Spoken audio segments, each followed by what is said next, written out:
तो बाजार में कमजोर शुरुआत हुई है और जैसा कि गिफ्ट निफ्टी इंडिकेट कर रहा था, निफ्टी की जो गिरावट है बढ़ के हो गई है 100 अंकों के आसपास की। लेकिन निफ्टी बैंक थोड़ा सा बेहतर है, 50 अंकों की ही नरमी है, मतलब 0.1% ही निफ्टी बैंक नीचे है। और अगर आप शेयरों को देखेंगे तो कोई बहुत डैमेज नहीं है। आईसीआईसीआई बैंक और कोटक बैंक ये दो शेयर हैं हरे निशान में, बाकी आपको लाल निशान में जरूर दिखेंगे, बट मामूली मामूली गिरावट आपको बड़े कॉन्ट्रीब्यूटर्स में दिखेगी। तो चलिए ये समझ लेते हैं कि आपके लिए ट्रेड कहां पर बन रहे हैं और शुरुआत करेंगे ओपनिंग ट्रेड की। शिवांगी जी, आपसे शुरुआत करेंगे। बताइए क्या स्पॉट किया आपने तेजी के लिए? जी बिल्कुल, मेरी नज़र आज हैवेल्स पे है। एक बॉटमिंग आउट स्ट्रक्चर होते हुए दिख रहा है ये स्टॉक में और मंथली बेसिस पे नेगेशन हुआ है। एक अच्छे खासे गिरावट के बाद हम देख रहे हैं कि लोअर ज़ोन्स पे बाइंग इंटरेस्ट इमर्ज हो रही है। स्टॉक अपने 50 डेली एक्सपोनेंशियल मूविंग एवरेजेस के ऊपर अब आके ट्रेड करते हुए नज़र आ रहा है और कल के सेशन में भी हमने एक अच्छी शॉर्ट कवरिंग मूव देखी थी। तो शॉर्ट्स जो हैं वो अब साइड हो रहे हैं इस स्टॉक में। तो तेज़ी यहाँ पे बनती हुई दिख रही है। नेक्स्ट 1850 के टारगेट्स के लिए खरीदारी करें 1740 के एक स्टॉक के साथ। ठीक है, 1740 रुपए का स्टॉप लॉस, 1850 रुपए का टारगेट हैवेल्स के लिए। 1% ऊपर ये शुरुआत की है शेयर में। 1770 रुपए का भाव है। महीने भर में 10% के आसपास की तेजी इस शेयर में ऑलरेडी आ चुकी है। तो एक बढ़िया स्टॉक आपको खोज के दिया है शिवांगी जी ने। कुणाल जी, आपकी नजर कहां पर गई है? क्या आप खरीदने की सलाह देंगे? अभिषेक जी, मैं थोड़ा सा साइडवेज हूँ अभी। मुझे ऐसा कोई भी कॉन्फिडेंस नहीं आ रहा है पर्टिकुलरली बाय और सेल में, तो मैं थोड़ा सा साइडवेज हूँ। मैं थोड़ा वेट करूंगा। ठीक है, गिरावट पर क्या कोई इंडेक्स में ट्रेड बन रहा है कुणाल जी? 100 अंक नीचे निफ्टी आ गया है, क्या कुछ करना चाहिए या फिर छोड़ें अभी?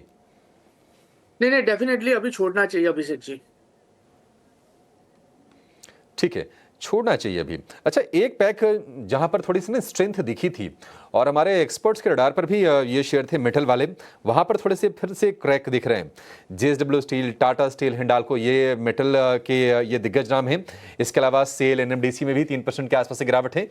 पूरी की पूरी तस्वीर ये लाल दिख रही है, क्यों है पता नहीं। चाइना से तो संकेत ठीक ठाक आ रहे थे, इसको आगे समझेंगे थोड़ा विस्तार से। लेकिन क्या कोई ट्रेड बन रहा है इसमें शिवांगी? मेटल्स में कोई बिकवाली का सौदा लेना है? जी बिल्कुल, मेटल्स हमने देखा है कि काफ़ी एक ट्रैक्शन देखने के बाद अब प्रॉफिट बुकिंग देखने को मिल रही है। कुछ स्टॉक्स जो है आप देखो सेटअप अभी भी फ़िलहाल अच्छा है। तो मेरी ये राय रहेगी कि हम थोड़ा वेट एंड वॉच करें, ग्लोबल न्यूज़ और कंसर्न से रश इन नहीं करें कोई ट्रेड में। थोड़ा स्टेबिलिटी आने दें और फिर जो है कन्फर्म्ड ट्रेड लें। ठीक है, स्टेबिलिटी का वेट करेंगे मेटल्स में।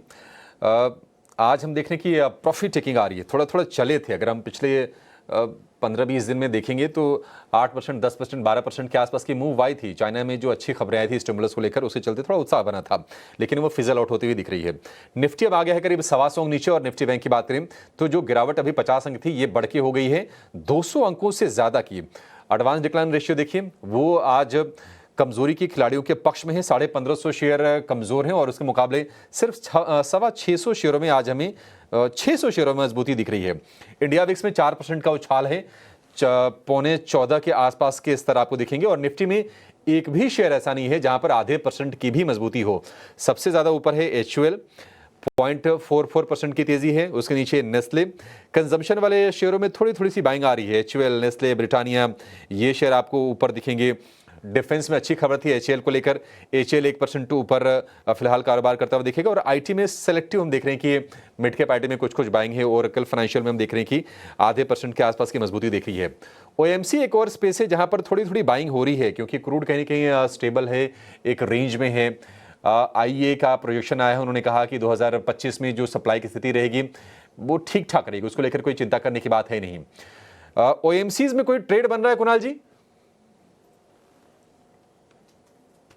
ओएमसीज की बात करें तो जिस हिसाब से अभी मोमेंटम बन रही है ओएमसीज में, आप एचपीसीएल, आईओसी एंड बीपीसीएल की बात कर लो। सो फिलहाल मेरी जो नज़र है वो हिंद पेट्रो पे है। आप देख लीजिए, हिंद पेट्रो फिलहाल कहीं ना कहीं 416 के अराउंड ट्रेड कर रहा है, 50 एमए के ऊपर है, स्मॉलर टाइम फ्रेम पे higher top higher bottom formation में है। सो मैं यहाँ पे खरीदारी करके चलने की सलाह तो दूंगा, लेकिन ये पोजिशनल ट्रेड नहीं होगा, ये ट्रेडिंग के लिहाज से मैं नहीं कहूंगा। आप इसको शॉर्ट टर्म मीडियम टर्म में कैरी करके जा सकते हैं। लोअर लेवल पे हम यहाँ पे 400 का एसएल मेंटेन करके चलेंगे। फिलहाल स्टॉक जो है 416 के अराउंड है। टारगेट की बात कर लेते हैं तो सबसे पहला टारगेट जो इमीडिएट बेसिस पे आएगा वो 428 का है, जो इसका रिसेंट का टॉप भी है। और जैसे ही 428 ब्रेक होगा 450 तक के लेवल हमें ये शॉर्ट टर्म में दिखा सकता है, यानी कि 7 से 8% के मोमेंटम का एक्सपेक्टेशन हम रख सकते हैं। तो ट्रेडिंग के लिहाज से नहीं, बट शॉर्ट टर्म के लिहाज से हिंदुस्तान पेट्रोलियम में यहाँ पे खरीदारी करके चलने की सलाह है। 448 450 का फाइनल टारगेट हमें यहाँ पे देखने को मिल सकता है।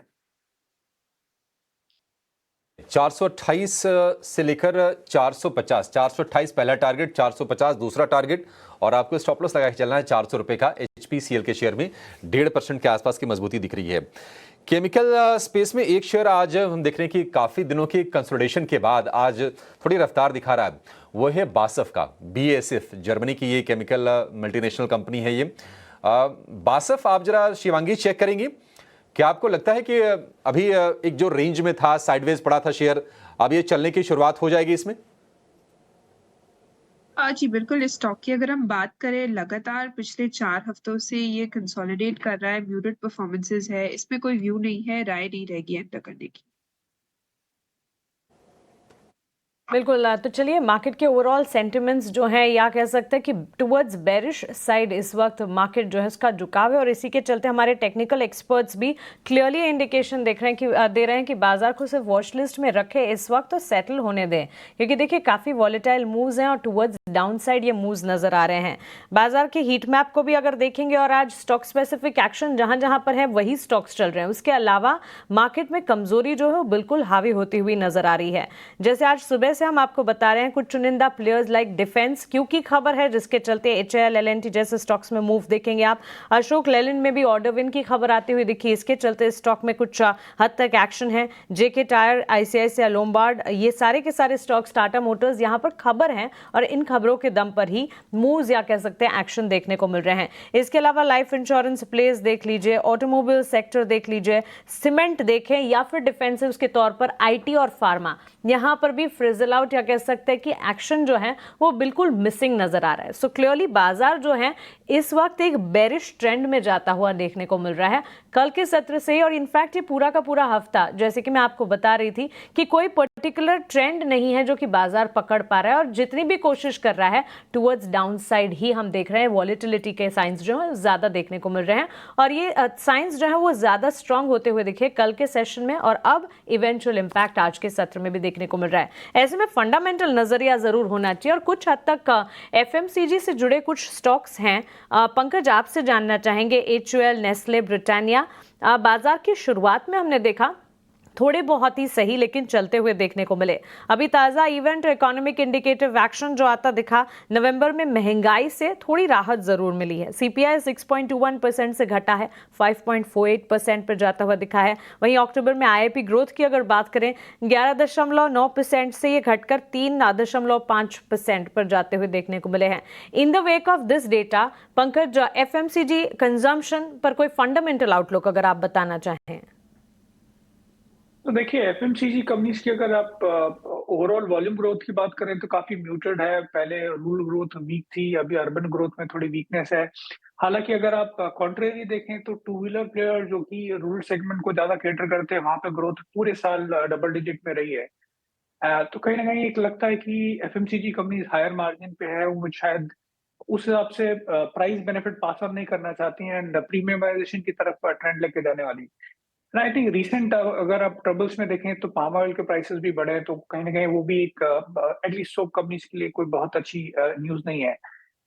सो ओवरऑल अगर आप FMCG देखें, मुझे नहीं लगता कि इस स्पेस में आपको कोई बहुत ज्यादा आउट परफॉर्मेंस मिलने वाला है at the index level, so relative to index.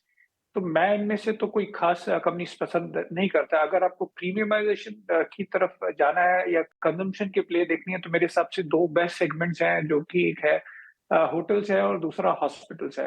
I think ये दोनों सेगमेंट है जहां पे ओवरऑल जो आपका प्रीमियमाइजेशन का लेग है वो काफी बेहतर प्ले आउट होगा।